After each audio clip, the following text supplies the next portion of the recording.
I was very excited to join the TCC family in March of 2010. I was hired to oversee the graphic services department within the institution. 3 months had passed on the job, and I attended my first district-wide meeting. It was the state of the college hosted at MOC by Chancellor Hadley. After her address, Chancellor Hadley opened the floor for questions and answers.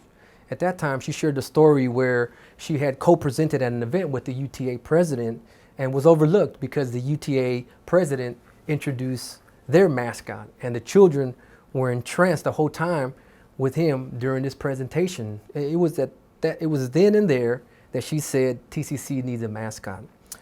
She immediately asked the audience, who here is an artist?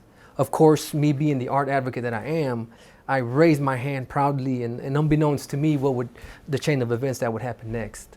She asked me to stand up and introduce myself, and as I was sitting way in the back of the room. So keep in mind, this was my first formal introduction to Chancellor Hadley during this meeting, across the room and amongst 50 plus people in the audience.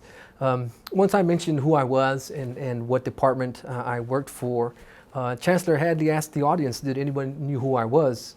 At that time, I was under the direction of the Associate Vice Chancellor, Maria Shelton. She commented that Ms. Shelton always spoke highly of me and that I was good at my job. And so it was right then and there, I was charged, in the Chancellor's words, make it happen. And so to produce a mascot for TCC, she stated if anyone has ideas to send them directly to Arturo. And so lo and behold, we got it done.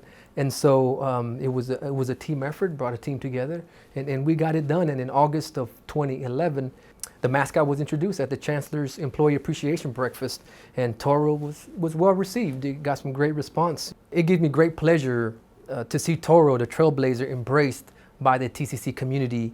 Also, it fulfills the Chancellor's dreams of having a dedicated spirit mascot for students to blaze their individual trails. Years later, during the Chancellor's campus visit, she recounted the story of how and why the mascot came to be. And in typical Chancellor Hadley fashion, she recognized my contributions by stating how a young whippersnapper raised his hand in one of her meetings. Again, it gives me great joy to help fulfill the dream of the Chancellor, as well as her instinct to see how a spirited mascot would unite the TCC community. So that's my story.